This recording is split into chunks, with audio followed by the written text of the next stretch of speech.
truly perfect. Nailed it.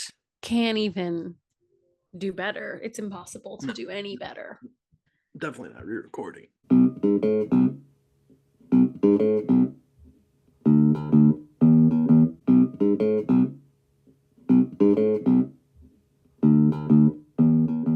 Welcome to Core Captains, a volleyball podcast where we talk all things Pro Volleyball Federation. This week we're talking to MKaela White. Originally from Riverdale, Maryland, MKaela didn't touch a volleyball until she was 16 and then started playing competitively at 17 years old.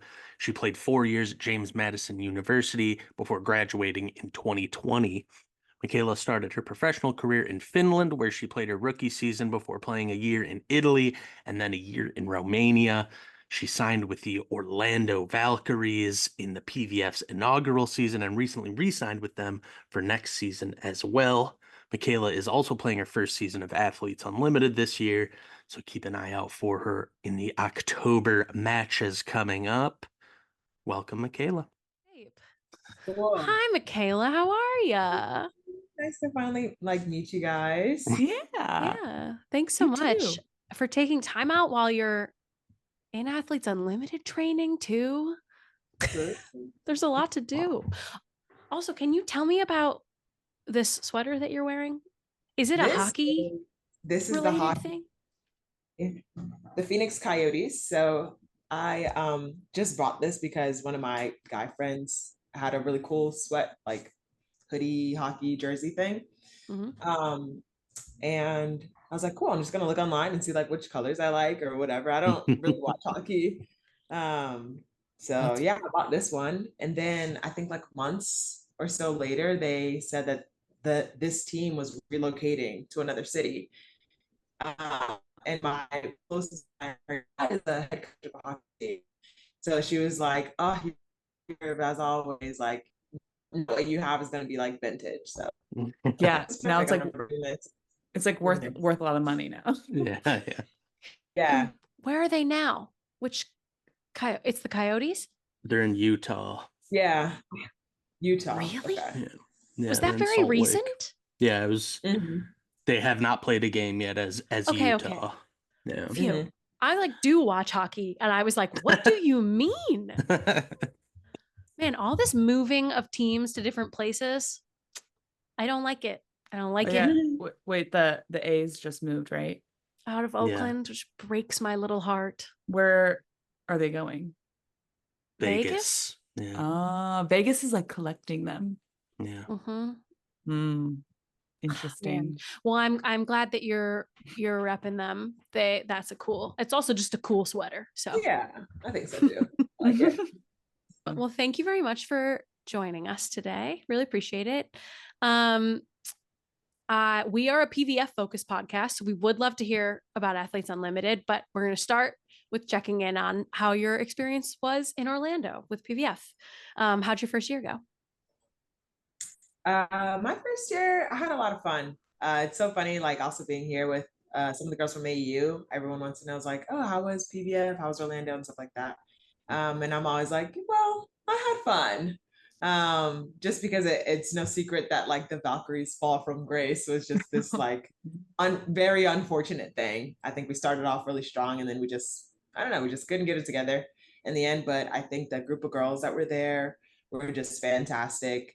We were laughing and goofing around until the very last practice. I think we probably had a little bit too much fun, but just great team chemistry. We were going to make sure that nobody outfunned the Valkyries, so I really had a really, really good experience. It's always nice to play back home also. And yeah, I thought it was really fun. I thought it was really cool. Wait, want to ask back home. So we read that were you born in Maryland? Did you grow up in Florida? Yeah. You call them both home? No. I'm from Maryland. I just meant home as in on U.S. soil again. Oh, sure. Yes. The general. Yeah. The general. The big home. The big home. I was like, wait, did I miss something? Yeah, okay, I know. Cool.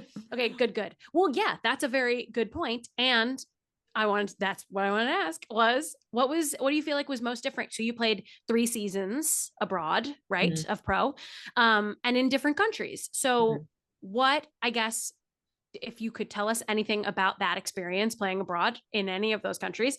And then what was the most different about that experience compared to PVF?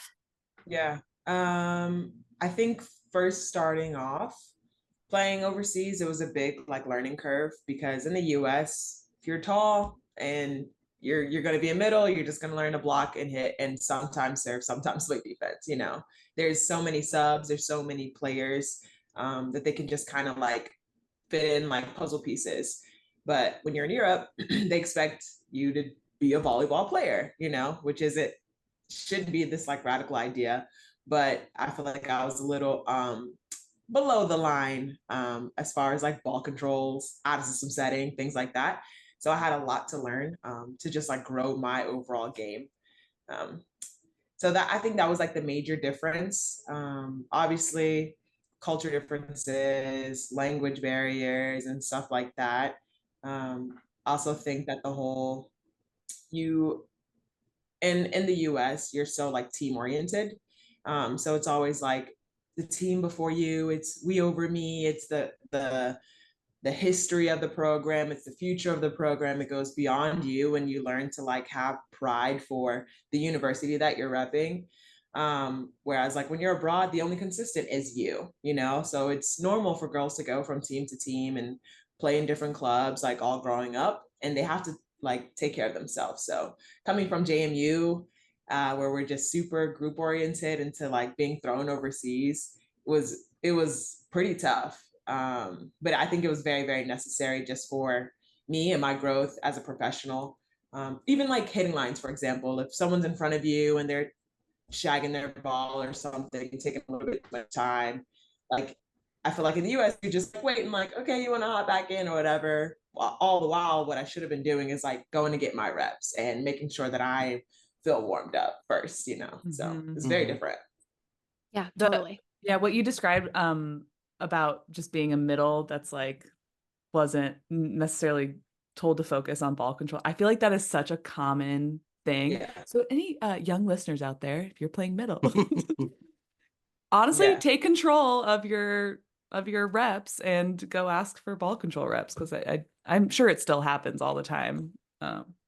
Absolutely. I mean, whenever I get the opportunity to do like private lessons or coach a college camp or something like that, I always stress the importance of like, we are trying to be volleyball players, not setters, not liberos, not middle hitters. Like, yeah, trying to be a volleyball player, you know? So trying to teach them young from like just the things that I've learned and all the experiences that I've had to do. Yeah, that's awesome. Yeah. On that note, did you always play middle or did you switch around any different hitting positions or are you like born middle? So my first competitive year of club, when I was 17, I was an opposite. So I think my team already had like so many middles and I was super new to the game too. So a little bit slower and just tall and lanky. So my coach was like, we're going to put you on the opposite. And I kind of wanted to do that again. And my first year abroad was kind of like marketed as a universal player. So I was trying to get with a team that could like teach me how to be an opposite in a middle, but that just didn't work out. I think I was just kind of born to be a middle and it's what I'm best at, you know? Nice. Yeah. And you said, we read that you started at 16 and you said you started playing competitively at 17. So can you tell us how you started playing, what your journey was to decide that you wanted to keep playing competitively, and also how it feels to be so naturally talented? We're all very envious all the time. Yeah, so I think in middle school, my interest was kind of peaked about volleyball. I remember talking to my gym teacher and she was asking me, hey, what high school are you going to? Blah, blah, because they didn't have volleyball in middle school. So I told her and she's like, oh yeah, they have a volleyball program. Try volleyball. I played basketball in middle school and I hated it. It was too much running, too much physical contact. And I was like, I don't want to do this any longer. But when I went to high school, my parents only wanted me to focus on getting acclimated to high school schedule, studies, and stuff like that. So no extracurricular activities for that first year. So naturally, the next year I like wanted to try out. I think there was a girl who was also like in my band class who was on the volleyball team. There was other tall girls walking around and stuff. So they just kind of like held me under their arm and stuff, like, okay, we'll help you try out and everything. And I feel like I commend a lot of my success now to my very first volleyball coach for high school. She took a big risk on me because I didn't know what I was doing. I was just 6'4", or I don't know, 6'2" maybe at the time. But she knew that I would learn more on varsity than I did JV. So as someone who never touched a ball before, she put me on varsity and took me under her wing. So yeah, and taught me and just really invested in me. She sent me to volleyball camp and even like a local club and everything. And so she was the first person who was like, I see potential in you. I'm going to invest into your future. I believe in you. I trust in you, you know? Wow. So that was super, super cool. I think kind of from there, I mean, I didn't have much time. So it was like sophomore year, then junior year, I started to play for Metro, which is a club on the East Coast. And just kind of took off from there. It was a big investment also, like for my parents, and spending a lot of time outside of school, traveling to and from DC, from Maryland, club tournaments and everything. But I was really, really interested into it. After all of the learning curves, especially being a middle, you're just kind of in the way and people just yell at you like, move. I'm like, where do I go? You know, I'm in the middle of the court. Exactly. How about you guys move around me? I don't know. We got to be somewhere in the middle here. But after all of that, I was like, hey, I'm kind of good at this. And I actually really like it. So doing club and stuff really gave me that potential to play in college. My club coach knows my college coach, you know? So again, it was just people placed into my life at the right time. Wow. Almost like divine intervention that really got me to where I am. So around the junior or senior year, I was like, okay, let's go to school for free, you know? Yeah. Yeah, the rest, I don't know, the rest is history. Wow. Yeah. Glad That's you stuck with incredible. it. Yeah, that's amazing. Me too. I love it. So you decide to play in college, get that full ride. How did you decide to keep your volleyball career going from there? Did you hear from opportunities from abroad? How were you thinking about post-grad, and when did pro start to become like a real option for you? So it's very different. I think when you're like trying to play in college, you have to try to get ahead of the curve really early and like get looks from college coaches and stuff. I think I decided, I think senior year, like that fall, but I didn't really have to do anything until my spring of senior year. So then I remember talking to my assistant coach at the time and my head coach, like, hey, I'm really interested in playing abroad. You guys know agencies, whatever, blah, blah, blah. And so he was able to help me out with my very first agent. So that's kind of how I like got started. And again, the agent again like took a risk on me also, just because I was just raw, you know. Mm-hmm. So it was pretty cool also to get that started and find an opportunity to play. Yeah, how was that experience? I mean, we've talked to players about, playing in France or, playing in Italy like you did in year two, but how was going right from college to, what was the experience going right to Finland to play? That seems like a pretty big culture shock, all things considered. Yeah, well, fun fact, my very first contract was a contract in Hungary, actually. Awesome. And my agent at the time was marketing me as a universal player. So we found a club that would teach me how to be an opposite and a middle. But I graduated 2020. So this was like heightened lockdown, COVID, pandemic, Mhm. It was also my first time out of the country for a long time, my first time overseas.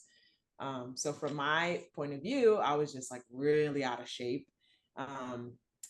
And things didn't work out. I got fired after 6 weeks. Oh. So I was in Hungary for a month and a half, which I think is like way too short for you to actually dictate whether or not someone's going to be good for your team. Yeah.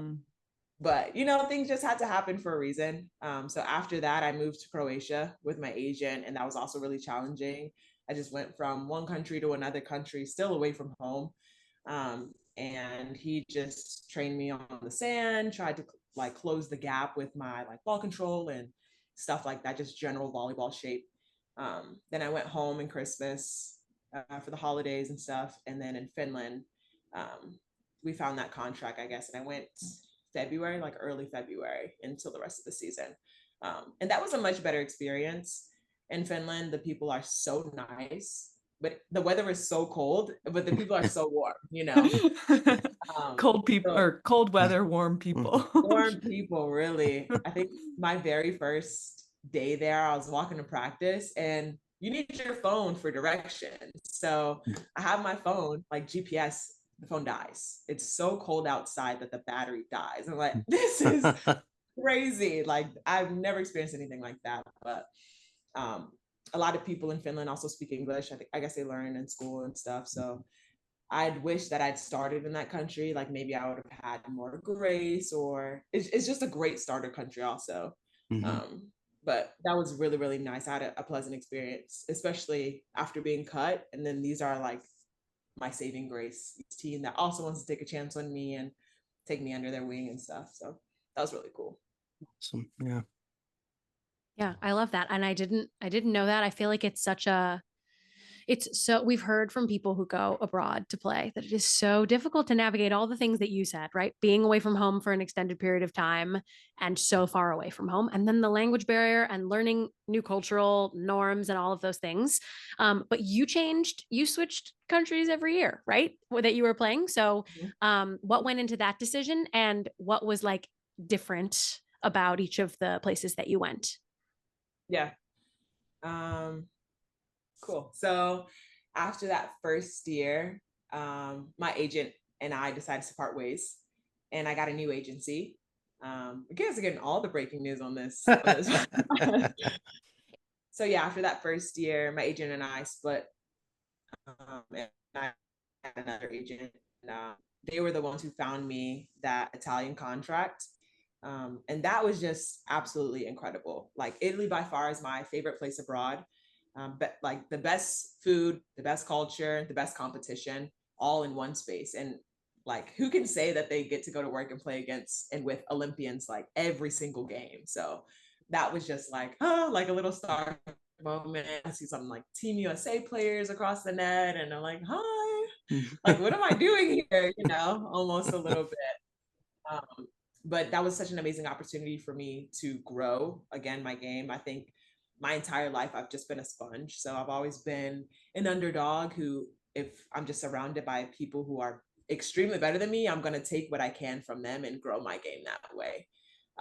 So I did a lot of that, made a lot of mistakes, you know, grew up a lot playing in Italy. And by the end of it, I got to be a starter. I remember like speaking up for myself for the first time, because my coach was like, you're really good, you know, you're growing up a lot, and you know, if you just continue this, maybe you'll get to play. And I'm like, you're the head coach, like, what do you mean? It's this like happenstance of like, just keep it up and we'll see what happens for you in the future. So I remember talking to him like, hey, what else do you need from me? Like, what else could I be working on, like, in order to get playing time? And I remember he had given me that answer. So I was just like, all right, just gonna continue to kick the A side's butt and just continue to prove myself every single day. And then he just started to rely on me more and more, started to sub me in until eventually I was a starter. So I was like, oh my gosh, like it's my last month or so here in one of the best countries in the world for volleyball, and I'm starting. So that was really, really cool also. And then going from Italy to Romania was also a big change. In Italy, where they're just so warm and welcoming, and then Romania, it's a little bit more cold and stoic. I just remember thinking like, man, you guys don't like to dance or something? Like, what's going on here? Nobody smiles. We don't have a good time on the sidelines. Like, what's going on? And I remember thinking like, man, maybe this is just one of those seasons where I'll have to clock in, clock out. I really won't have any friends or whatever, and it'll just be a job. But that wasn't the case. There were some other foreigners who eventually warmed up to me and became some of my closest friends also. That was really cool too, because the league was challenging enough to still help me grow, but I guess, easy enough for me to be consistent and to be a consistent starter. So this is now the first time in my pro career where I've been a starter since college. I've always been like on the bench or whatever. And that was really cool. That was eye-opening. I mean, there's always team drama and ups and downs, especially when you start to lose. But I just kind of like removed myself away from all of that. And after lift for the last like few months of season, I would grab one of my coaches like, hey, can you serve some short balls at me so I can pass for 10, 15 minutes and like leave?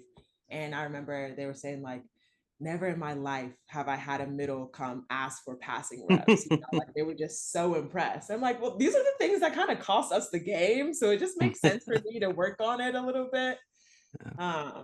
So that was a great opportunity for me to grow also. I think I got something out of everywhere that I've been. I've never really let an opportunity just kind of float by me instead of like zeroing like, okay, why am I here? I'm away from home for a long time. I'm gonna get something out of this. I have to grow from this. I have to find a way to have this country benefit my career. Wow. Yeah. That's You're a amazing. true pro. That's like a true pro mindset. Like honestly, getting something out of every year. And you've grown, it sounds like every single time. So that's amazing. So then that takes us to first year with the PVF. So I know that you mentioned that the energy on that team was really a good thing to be a part of. And it's something that you contribute to in a major way. Like we can see that watching. We've talked a lot about how much we loved Orlando's energy last year. We were like, man, the chemistry looks good. Like we were really pulling for y'all like the whole time. Even when things got a little rough, we were like, man, what's going on? So I'm really excited to see that you're coming back this year. What was the process like of signing a PVF contract for this second year, and what went into your decision to stay with the Valks? Mm-hmm. The second year was really easy. I feel like the first year was really like, okay, what's going on? Who do I talk to? Who can I reach out to?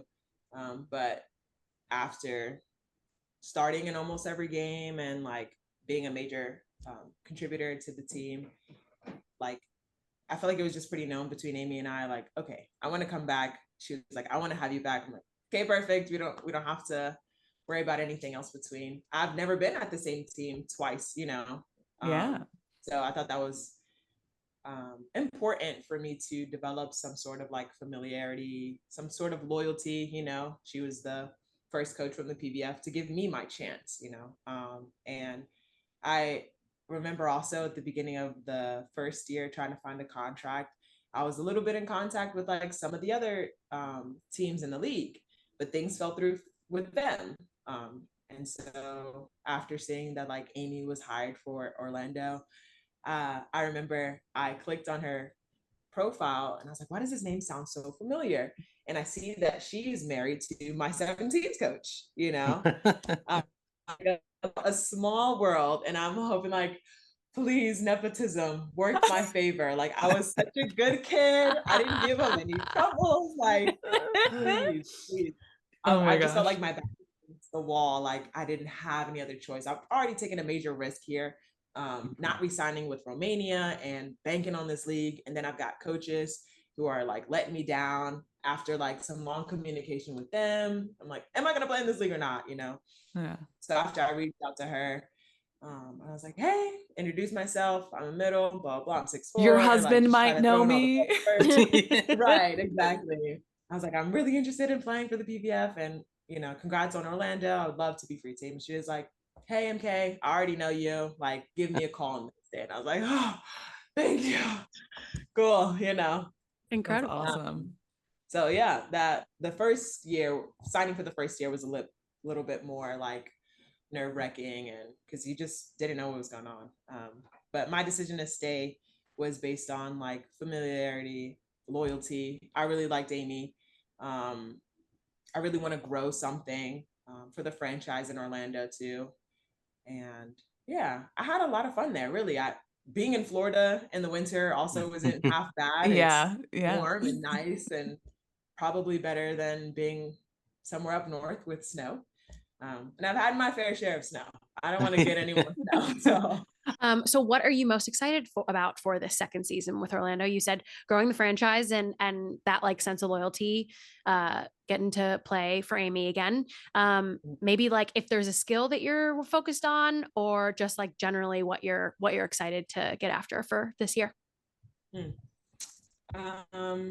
I feel like it's almost a completely new team. I know we have some of a few returners and stuff, but it's not the same team as last year. So I think just the opportunity for another exciting year, like new pieces, new players.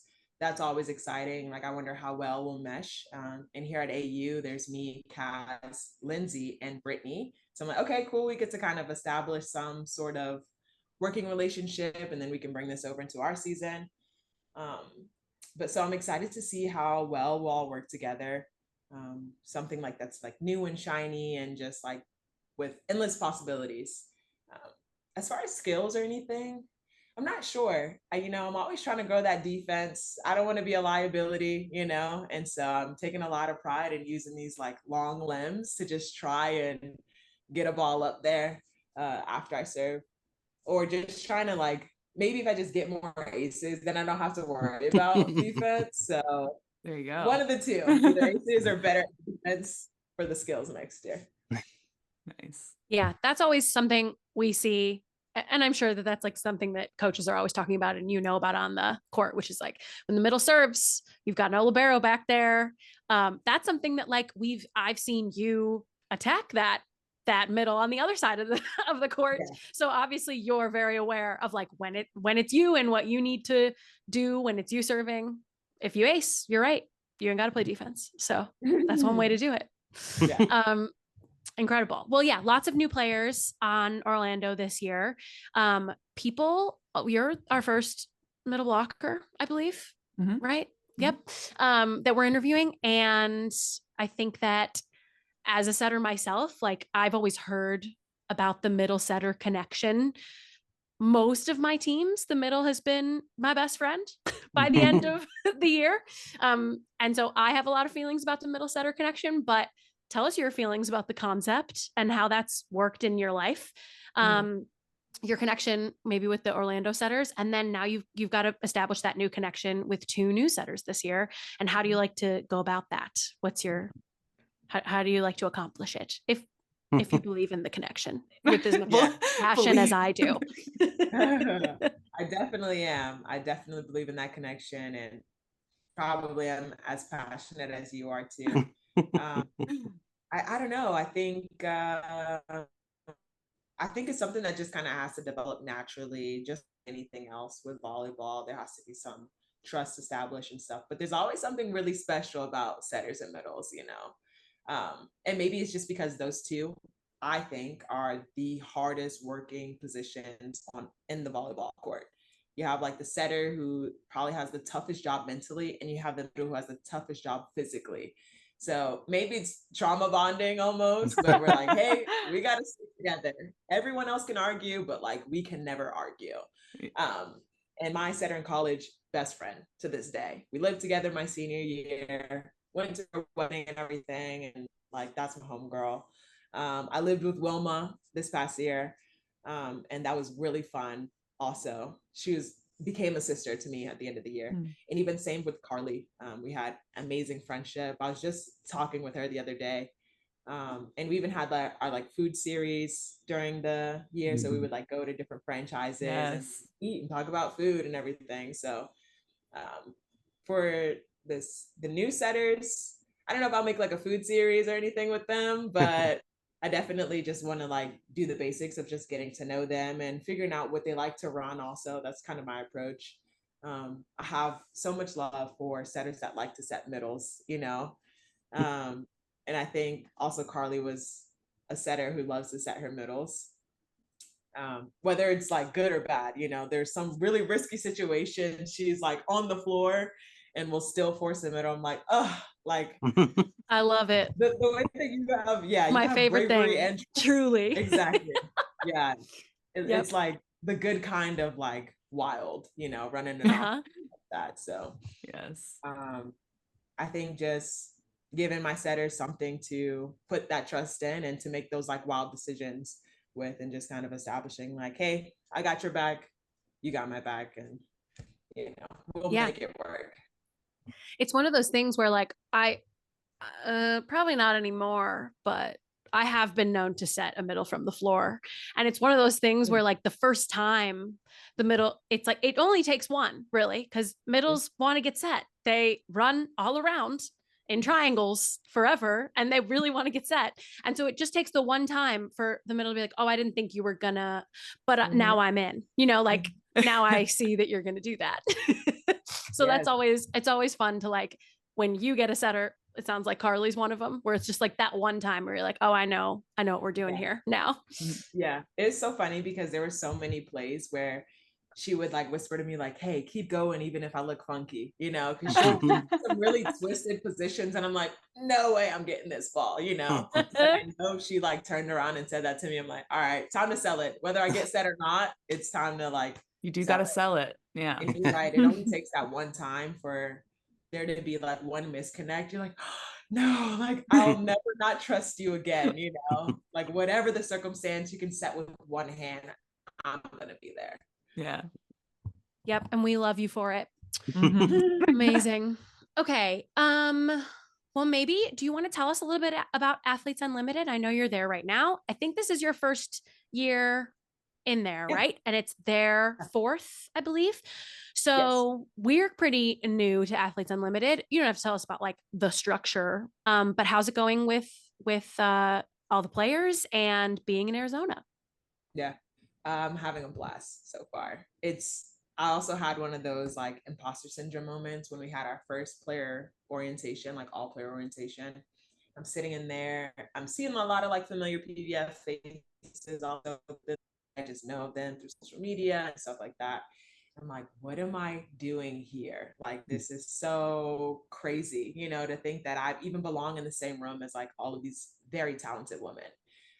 But they don't have egos, so they don't put themselves on a pedestal and they think that they're the same as me, I think everyone has been super helpful, very friendly, very professional.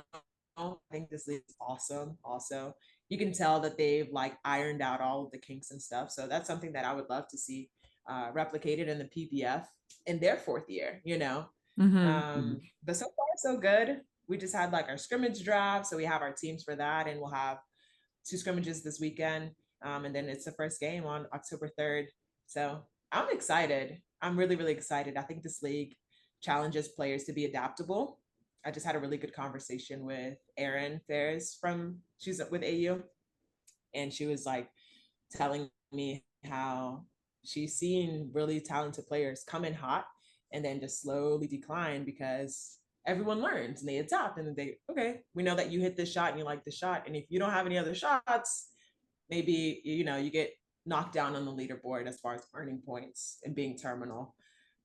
So to, again, be in a place where my skill level is going to get challenged. My toolbox is going to get widened. I think it's really going to benefit me, and I'm very excited to get started. Just practicing alone has been so much fun, but kind of looking at it from that perspective, beyond the draft, beyond the points, beyond, a paycheck or anything like that. It's like, hey, I can really benefit from taking a little bit of pieces from everyone's play and learning to adapt way faster.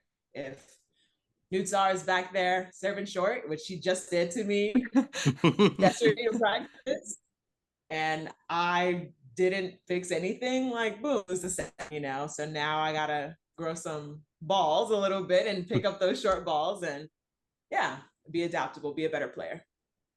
You were talking about being adaptable with your own shots and with what you're getting from people you're playing against that maybe you're familiar with some of their game. You also, right, the idea behind Athletes Unlimited is that you're going to have different teammates each time or each week.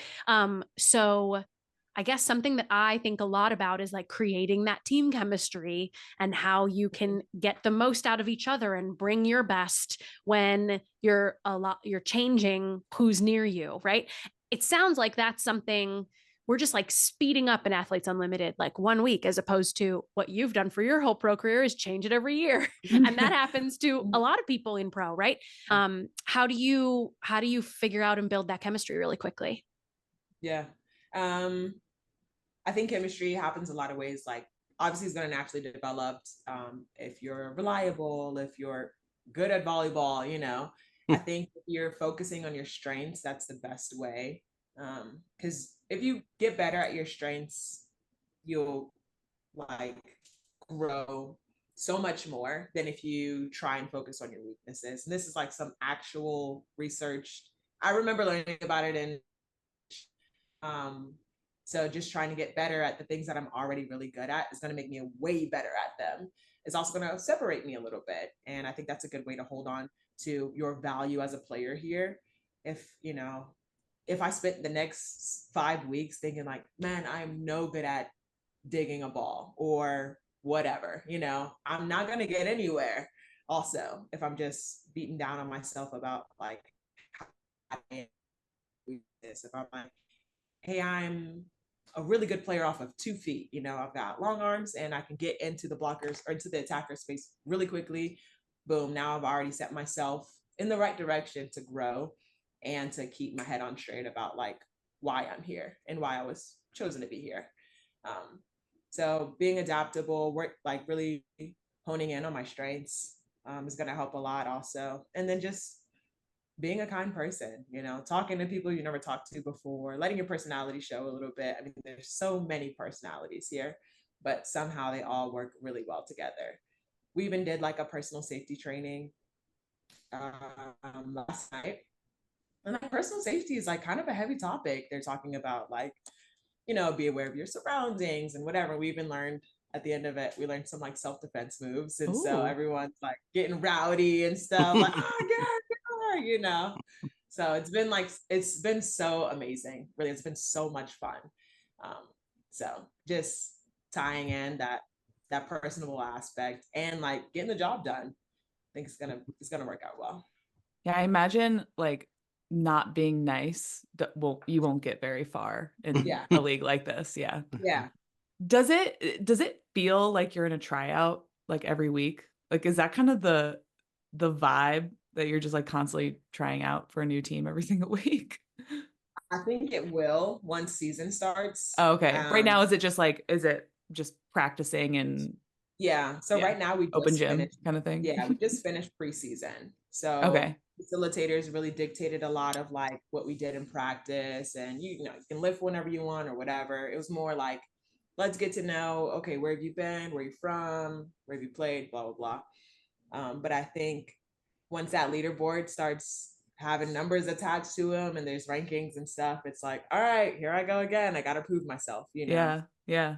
So I think it'll definitely turn into that for me. So maybe we could check back in like a couple weeks. Like, yeah, you're right, Kelly. It does feel like a tryout every single week. I know. Well, I mean, but at some point that does like will push you, I'm sure, and push most people. Like sometimes like that tryout environment is where you get the best outcomes, I guess. I don't know. All right. I'm going to pivot a little bit. What do you like to do when you're not on the court? It sounds like you're on the court a lot, but hobbies, things you enjoy. I love music. I think I love music more than like the average person loves music. I feel like there's such a deeper connection. And then when I share my music with someone, or if I meet someone who has the same music taste as me, I'm like, I don't know. It's like spiritual almost. It's like religion, music is to me. I don't know. And music has just been something that's been in my household since I was little. Everyone is kind of the triple threat. We can all like sing, dance, and act just by like natural talent. I don't know, just because the stars decided to shine on us when we were born. I have no clue because no one has been to any sort of school or anything except for my sister. I have a sister who's a year younger than me, and she went to New York Film Academy. So she has like natural talent and she's been coached also. But like growing up in the church and doing church plays, school plays, church choir, school choir, everything, dancing and stuff with the church also. So maybe there's some tie into that about music has been surrounding us literally before we were born. my dad would put like headphones on my mom's belly and like Mhm. play jazz music and would play the same mixtape when we come out, and we would like recognize the music. So I really, really love music. I like to hang out with friends also, very social. I like being with other people, I think, more than I like being with myself. So that was also like a big adjustment when I went abroad, because you feel like socially isolated. As a social butterfly, no one wants to use their non-native language to speak to you. It's like, oh, here we go. You know, like Yeah. you guys are Mhm. choosing to speak in Romanian when you can speak English, and I don't feel included, you know. Yeah.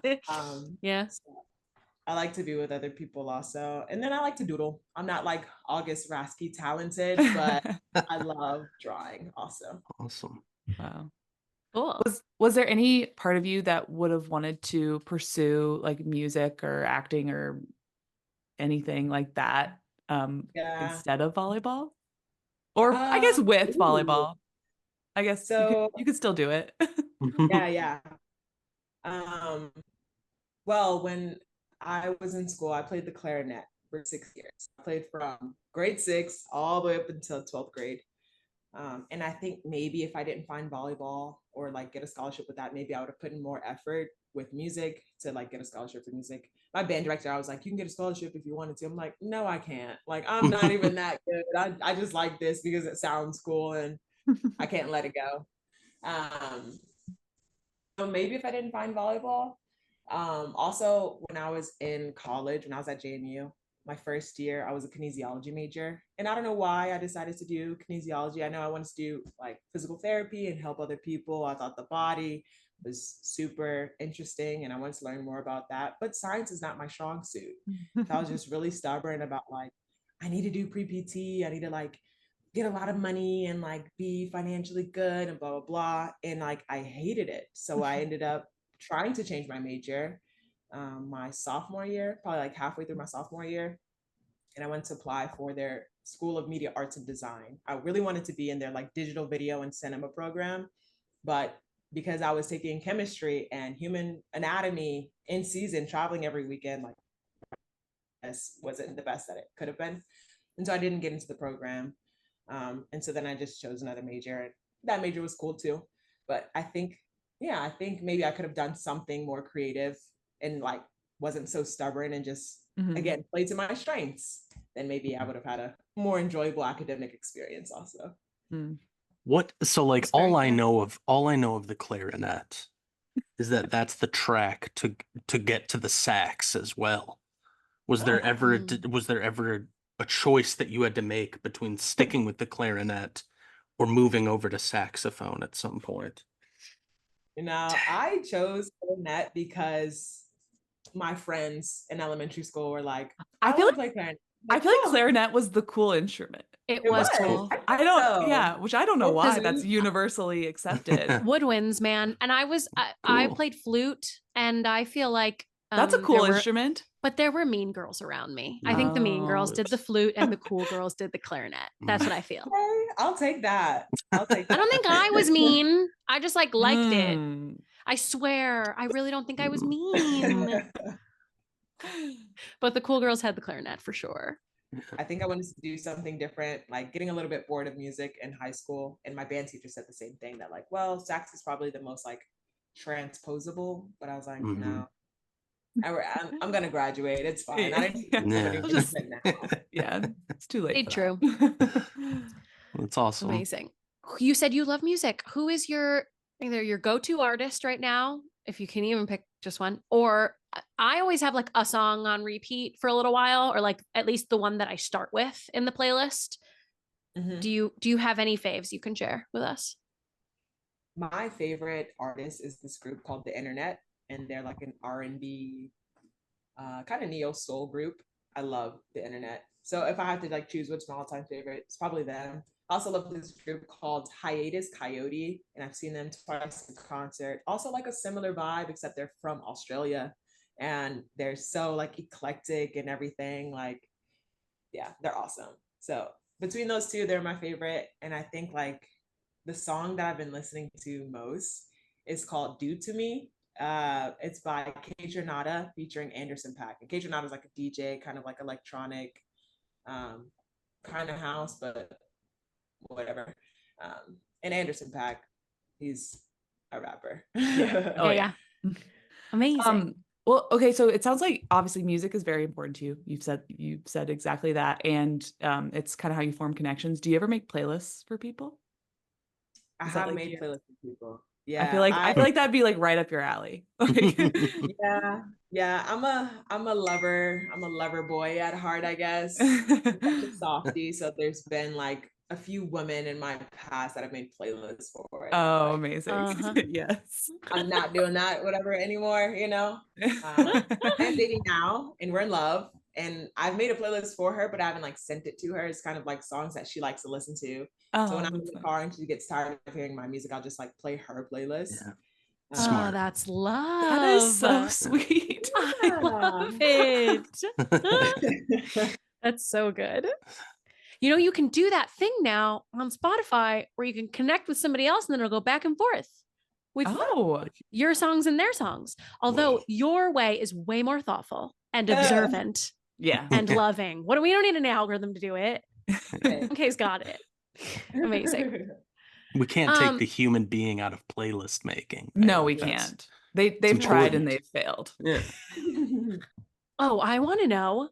You are an oldest child. Is that correct? Yes. You mentioned a sister. I also read in a bio. Are there 2 more siblings? Are you the oldest of 4?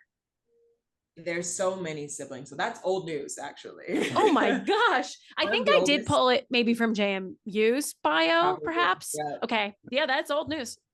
That's old. I'm the oldest out of 7 now. So I have 3 half, 3 whole. And I sit Okay. atop all of them. Yeah. And what is your most obvious? There are 2 other eldest children in this podcast. So your 3rd eldest child. What is your most obvious oldest child quality? Mm, Or maybe you curb the trend. Maybe you're not you don't subscribe. What are No, I some do. examples of oldest? I do. I have so many, I think. I'm just trying to boil it down. Oh, to okay, one. okay.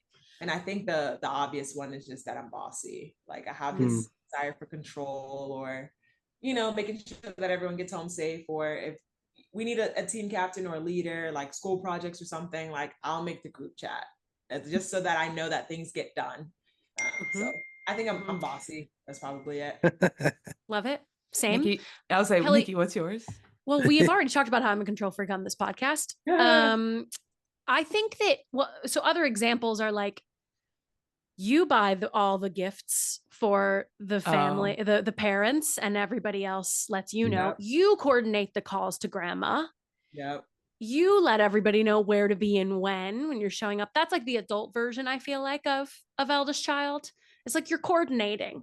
Yep. You're like cruise ship director. Mhm. Ian, do you feel like you have any? I mean, other than being obviously the most talented of my sibs, the traditional Sure. oldest sibling thing. The best. Yeah, I don't know. I mean, like, I'm probably also the laziest, so I don't know that I subscribe to Nikki's oldest child rule there. Are you the oldest? But, Are you the only boy? I'm the only boy, yes. Yeah, I think that. So that, also, yeah, I'm the I most think coddled. I have because I have oldest boy, and then it's me and my sister. And I think there's like a weird dynamic when it's the oldest boy, because it's like you're almost like you're an only child, honestly. We're getting into gender politics now. We're getting into like, birth order theories. Societal expectations. We're in the 3rd gender. wave, is what we're saying. Yeah, like, Yeah. different things were expected of me than Nikki, and being the oldest child. Yeah. Even implicitly in the back. Exactly. And your This is brother. what Judith Butler was talking about in the books. Yes. Okay. I got a couple more questions about Orlando for you. What do you like to do in Orlando? Did you go to Disney? How many times? But also, there's more to do in Orlando. So I just want to give space for that option as well. Yeah. First favorite thing to do in Orlando was probably eat. I think there's a lot of good like Latin cuisine there. It's like little Puerto Rico there, and having so many Puerto Ricans on the team last year, they always like, oh, let's go here. Or they had cravings. Like Wilma and I would be driving around, and she's like, I really want some like beans and rice. So we'd find like an authentic Puerto Rican spot and like go and have food. So big food here, so the food's always good in Orlando. And I went to Epcot. I went to Epcot at the end of the season, but I haven't been to Disney still. So I'll have to like take some time. I went to Universal during this season and that was so much fun. But just went to Epcot once. Did you go to Yeah, it's good. Gatorland? No. Gatorland. That's a thing. It's just a theme park about I alligators. was like, are you looking for memorabilia? No, yes, literally, I have a T-shirt from when I went to there, and it's like now on a T-shirt blanket, and I was thinking it was in my office. It's not, but no, because the big AAU volleyball tournament is in Orlando every year, and one year, I think it was my 17's year, we all decided that that's what we were gonna do on our off day is go to Gatorland. Gator World. I think it was interchangeable. You could call it Gator World. You could call it Gatorland is in California. And honestly, Not oh yeah. Wow. Wow. Honestly, it was great. Recommend. Yes, there's the Okay, good. Yeah, put it to the list. Thank you so much for listening to Court Captains, a volleyball podcast. This has been Nikki, Kelly, Ian. and thank you so much. I'm MKaela, and thank you so much to MKaela White for joining us. This is us signing off. Don't forget to be the captain of your own court. Yes. Perfectly done. that was great. Yes.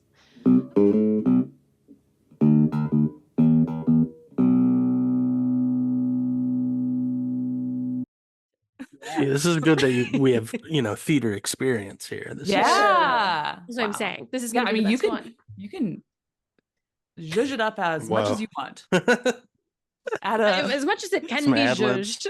You never know.